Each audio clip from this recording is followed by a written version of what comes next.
Welcome to A Magical Life, Health, Wealth and Weight Loss. I'm your host, Magic Barclay, lead practitioner at Holistic Natural Health Australia and #1 best-selling author. In this podcast, I aim to give you practical tips on how to accelerate and sustain your health, increase your financial, spiritual and emotional wealth, and to look at something that haunts many of us needlessly, weight loss. In some episodes, I'll have guests available to give you even more tips, but in others, the floor is yours. Drop us a line at A Magical Life Podcast on Facebook and let me know what you would like to know more about. Now, sit back and enjoy, because it is time for you to create and truly discover a magical life. Welcome back to A Magical Life. I'm your host, Magic Barclay. This is episode 38 of A Magical Life. Wow, what a journey we've been on so far. And do you know, it just gets more interesting the more guests that I speak to. Today I have Trudi Pavlovsky with me, and she's a woman on a mission to show others how they too can live a life that feels amazing. She's been coaching for over a decade, and over the last 18 months, she has brought everything together to finally own her vision for her best life. And she's about to tell us all how she did that and to answer a few of our burning questions. Welcome, Trudi. Thank you so much for having me here today, Magic. I'm very excited. Absolute pleasure. Now, we were just talking a little bit off air about your exciting journey. So what can you tell the listeners, just so that they don't sit there thinking, well, it's okay for her, but how's that going to work for me? Great. That is a great question, because I know when people meet me now, I look like my life has been just really blessed and it's been really easy. But unfortunately, or maybe fortunately, because I actually really like who I am now, I grew up with a lot of trauma in my childhood, which I took with me into my teenage years. And by the time I was in my 20s, I was extremely depressed. I was self-medicating with illegal substances. And 3 times in my 20s, I hit rock bottom and decided I wanted to attempt to end my own life. So I share this story not looking for sympathy or anything, but I really want people to understand that when you make that decision that things can be better for you, life can transform if you're willing to show up for yourself. So my experience has been hard learned, because I'd like to, make my mistakes more than once, go back a second time and just make sure again. But I think it's really important to see where you've come from, get the lessons and the wisdom out of it so you can move forward in more healthier ways. I think that's really key, and thank you to be so brave to share that with us, that many people think a setback or a knockback or anything of the negative is purely negative, and it's not. And I just did a podcast about change, and it wasn't about looking for the silver lining, but it was about looking for a lesson. There's a difference there, isn't there? Oh, definitely, definitely. And I don't think I would have been able to truly change at a deep level if I hadn't have actually looked back for the lesson, because for a long time I was in victim mode. I was very much had created my life, so I was helpless and it was always everybody else's fault. But I hadn't been taught, and I hadn't seen life from the perspective that you can step into what they call in the coaching world, step into cause and take responsibility for not other people's actions against you, but for how you choose to respond to those actions. And when I learnt that, and when I figured it out, I was like, wow, okay, it transformed everything for me. That's something I really want the listeners to hear. And so we're just going to repeat that. It's not what happens to you, it's how you choose to respond to it. All too often we're faced with people, be they bullies, be they, maybe a horrible boss or a horrible partner, or, something will happen. The action is not the problem. It's what you do about it. It's how you respond to it. And it's what you take from it moving forward. Yep. And something else in that just popped into my head, if you don't mind me sharing a little bit more. And it's only been the last couple of years that, even though I've been studying coaching and human potential for over a decade, wounded people wound people. And being able to step back and look at people from my past who have definitely wounded me, being able to recognize that in their own way that they too are wounded and they're operating from that space, while it doesn't make what they did okay, it made it easier for me to go, okay, this really isn't about me, and I don't have to carry so much emotional, energetic, mental load around other people's actions. It allowed me to actually step back and add another level to my own healing. Does that make sense? That makes total sense. And we've heard this before. Hurt people hurt people. Mm. And I think, coaches can really help you see past that and see moving forward what you can learn, what you can create, and how you can grow from things happening to you. Yeah, for sure. Now, Trudi, we ask the same 3 questions of all of our guests here, and I'm just always fascinated with the different answers. So here's your first one. What can your expertise do to accelerate health, be it emotional, spiritual, or physical? I love this question because something that I realized for myself, and it's come up for a lot of people that I've worked with, that they're all interconnected. And when we work on, emotional, spiritual, physical, and the mental aspects of our own health and well-being, we can't help but rise up so much quicker. When I first started coaching, I was only working on that sort of mental/emotional level. So all the spiritual and the physical wasn't included. But I think it's really important to understand that when you can clear out or have somebody support you to clear out the negative charges around your past events and any trauma that you have gone through, that actually does allow you to step into the wisdom of the event. And that's going to allow you to feel better as well. And something that was like paramount for me in my healing to get to where I am now, and this only happened 2 years ago, I made peace with God. I had a lot of religious trauma growing up, and what I didn't realize by denouncing God when I was in grade 5, I created a separation from myself and my feeling of connection to anything. So I felt very isolated and alone. So making peace with God, and I look at God now from a more spiritual space, not a traditional religious approach, that gave me so much peace, and it just allowed a new connection back to energy and the universe and my purpose. And that in turn allowed me to embrace that more spiritual universal law and stop denying the power of our own frequency. And from that, a very big decision I was able to make was that, my worth was in my creation. I don't have anything to prove to anyone anymore. I'm at peace with God, and that allowed me to be able to really start showing up even more powerfully as who I am. And Magic and I were talking about shadow values off camera as well. And when we embrace those values and those things that we really love and have a real driver for us, even if other people shame them, that just gives ourselves permission to live free of guilt and shame and judgment. And, in the last 2 years, I have never felt so light, and I feel more and more magnetic every day to call in what I desire for me to be able to truly live my purpose.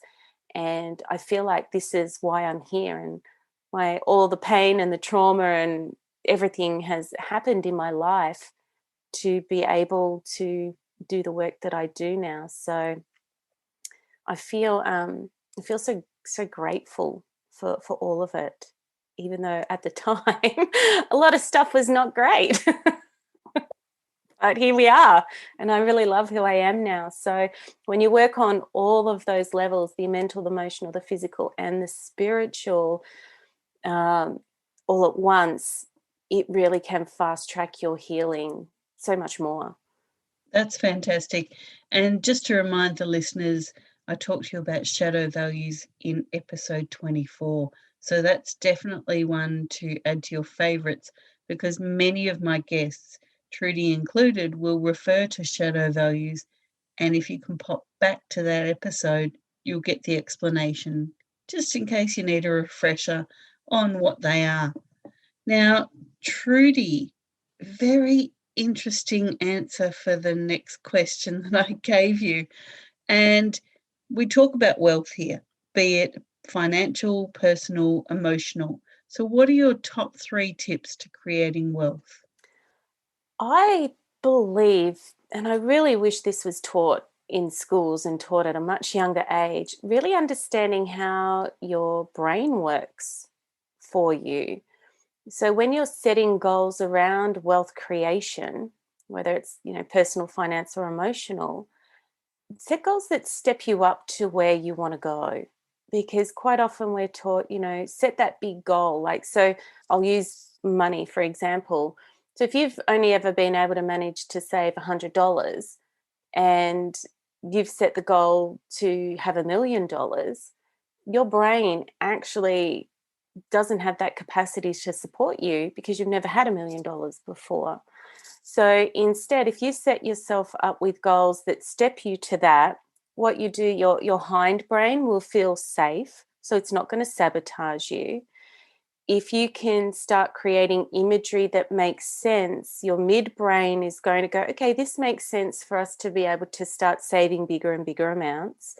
And then the neocortex part, if it's supported by the other 2 parts of the brain, it can start creating goals that make sense and actions. And I also believe, from then a more spiritual, energetic perspective, when you use your frequency to support the attraction, not the repulsion of what you desire, that's going to make allow the money to be received a lot quicker. And what I mean by that is a lot of people have heard of the law of attraction. If you sit and you feel about what you want, understanding that there is a repulsion side of that, because there's a polarity for everything. If you make sure you're not attracting need or desperate energy to your financial goals and look at a higher level of like, I require this, I desire this for me to live my purpose and to be able to support my family, my clients, a bigger vision, that takes away the needy energy, which allows what you want to come to you sooner. So you want to take some practical steps and understand how your brain works. You want to be aware of your energy and your frequency around that and make sure you're not repelling what it is that you desire. And, as we touched on earlier, you want to look for wisdom and complete any healing that you have around money. Because growing up, chances are, I'm guessing the listeners would have heard this, money doesn't grow on trees. You have to work hard for your money. If your family has sort of a set point around how much money people can have and you're going over that, that can unconsciously set up a struggle in the mind of potentially losing family to create wealth. So you want to look for wisdom in any experiences you've had around money so you can complete that healing. And, I was always told for a long time that, you just need to forgive your past and that makes it okay. But the more I've studied energetics and how the brain and the body works and cellular response, you want to go past forgiveness for any negativity and any negative beliefs around money. And you want to look for the wisdom. So any experiences that you've had, whether it's negative with a bank or, somebody stole your pocket money at school or your parents never gave you much, when you heal that and see the wisdom and pull the lessons out, that's going to allow another level of wealth to be attracted to you. So yeah, understand your brain, understand your frequency, and complete your healing. And I've really focused on those things over the last couple of years, and I can see it in my own life. Yes, financially things have improved. You know, in 2020, a lot of people struggled, and I'm blessed that I've done the work, so that wasn't my story. But yeah, being able to bring all those three things together and make peace with money is a huge thing for creating your wealth. But that's also reflected back in your personal wealth and your emotional wealth and things as well. I think that's really important for the listeners to understand and to really embrace. And that is, you have to make peace with it. You know, so much that we've been taught previously in our lives, as you said, you have to work hard for your money. Money doesn't grow on trees. No one's just going to give that to you. You have to earn it. Mm-hmm.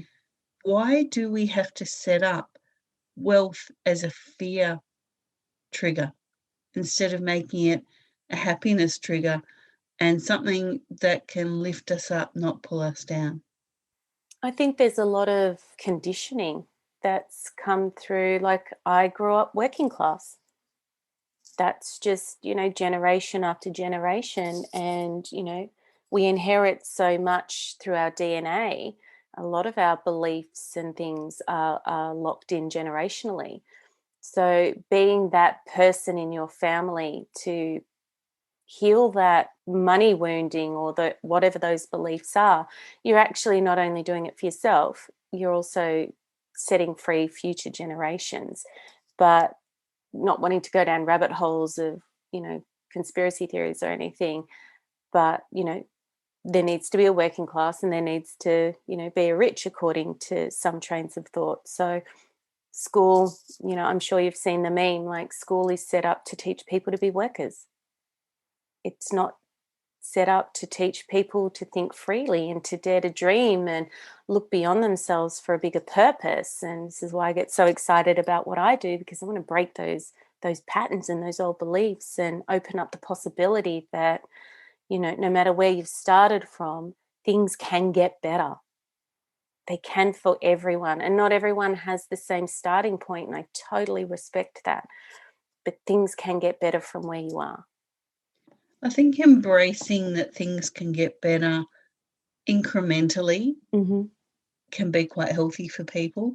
So, you know, similar to the wealth, not looking at the huge, big, fat, scary goal, but looking at what do you want first. So if you're thinking, you know, yes, 2020 has been a horrible year and, you know, my life's in the toilet. Now, look, a lot of people are thinking this. So I'm just saying what I've heard. Yeah.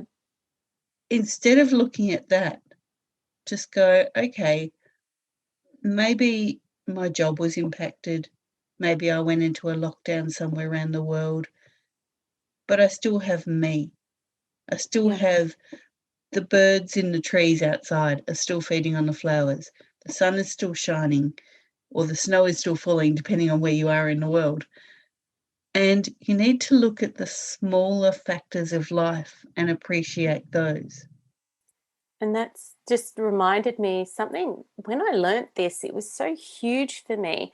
The concept of what I focus on expands, and understanding that that wasn't just some sort of esoteric sort of random statement, but understanding that's actually how your brain processes information. So if the listeners want to research the reticular activating system, this part of the brain, very briefly, it is directed by your conscious thought on what it should be looking for and processing as the most important thing in your mind. But it has no discernment. And this was amazing for me when I learnt this. Whatever you focus on, that's what it's going to think is important. So that part of your brain is going to show you more and more of that. And from an energetic perspective, if that's what you're focusing on and feeling, that's what you're attracting. And so for somebody who was depressed and angry and suicidal and just only ever saw the bad, when I shifted my perspective and how I was perceiving things and just decided every day, even if it was just for 10 minutes, to get started and to retrain how I thought, to start thinking about something good, to start being grateful for what I had, even if it didn't feel like much. And then all of a sudden it was like little miracles in my life. I started meeting different people. I was able to see beyond what was in front of me. I was able to start to make better decisions for my health. I started to really back myself and started to remember who I was, and that I could actually see around me that not everything was bad and wanted to hurt me. And that created a massive change. So if the listeners could take one thing away, remember this: what I focus on expands. And if you can consciously teach yourself to start looking at the good, if something doesn't seem great, start asking yourself, what am I not seeing here? What is actually good about this situation? It really allowed me, I started 10 minutes a day, just 10 minutes of going, okay, things were pretty bad. What's actually good? Because it's not all bad. I have a roof over my head. I have food. And changing that, the ripple effect was that the people that weren't a great influence in my life, they fell away. I started meeting people that thought at a different level, that were a lot more positive. I wanted to start taking care of myself, and lots of little miracles started to happen, little serendipities, little good things. I'd get an extra job, or a new client would turn up. It'll be different for everyone. But if you are sort of struggling and, you're looking for the magic, who is right here, so you're definitely in the right spot. But if you're looking for some more magic in your life, consciously choose to find it, because that focus will expand, and all of a sudden everything around you, one day you'll wake up going, well, my life, regardless of challenges, is actually pretty good. A mutual friend of ours, Ben Harvey, said to me once, your vibe will find your tribe. Mm-hmm. And I think that kind of sums up what you've just been saying, that, what you put out there, the people that you are around, all of that will change. Yeah. But it will only change from within you. If you don't change that self-belief or that self-notion, then you will still only have the yes men around you, or the people that hold you in a certain place to make them feel better. And things won't actually change. Yep. I'm a huge fan of metaphysics, and believe it or not, I only really discovered metaphysics 2 years ago. And the law of correspondence, as within, so without, as the universe, so the soul. It really, I really got it. It's like what's going on in your own mind will be reflected around you in the world that you live in. So why not let it be amazing? Because I've spent most of my life not letting it be amazing, and now I'm like, oh, I just choose to see everything through a lens of love and learning and wisdom. So yeah, check in with how you're filtering. That's brilliant. And just to give the listeners a bit of a tangible story around your thoughts create your reality, my son just bought a car, and very proud of him. His very first car, it's a tiny little Mazda, hiccup and you'll hit the roof. But I'm really proud of him, his first car.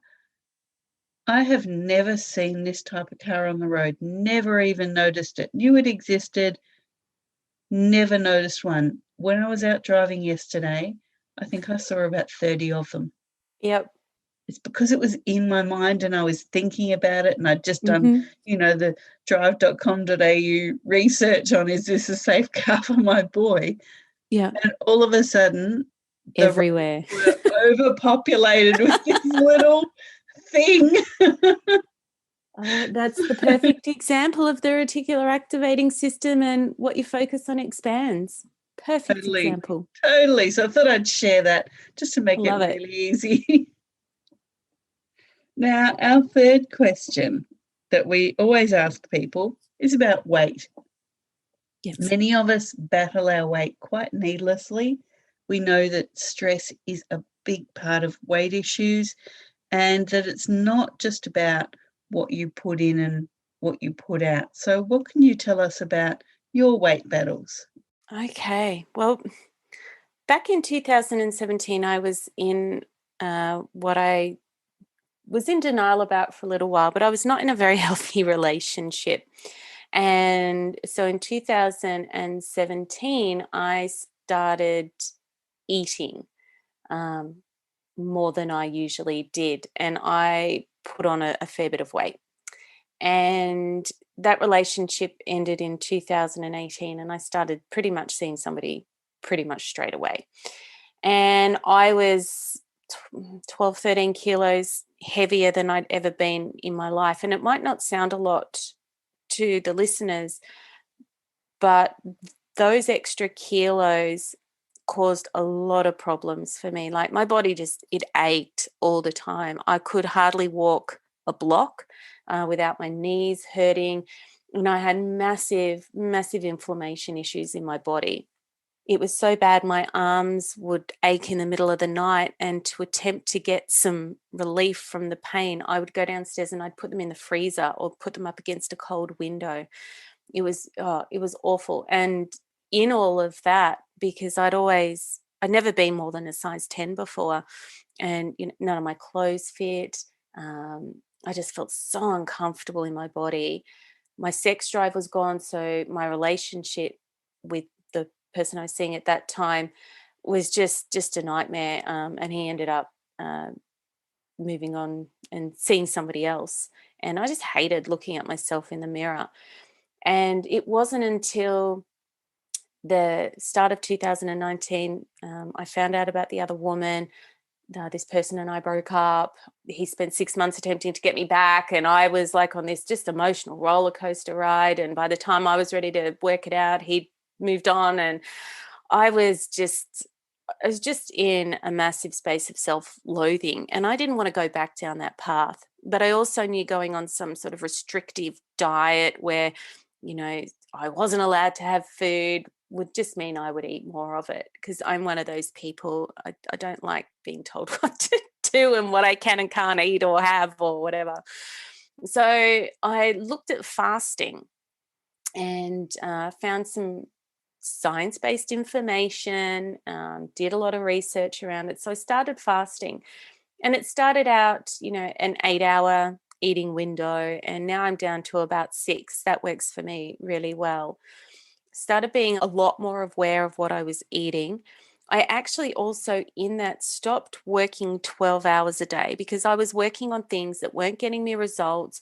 I was putting myself in the martyr, the stress and struggle and the sacrifice space, which is very low vibe energetically, and was repelling everything that I wanted because I was in this space of neediness.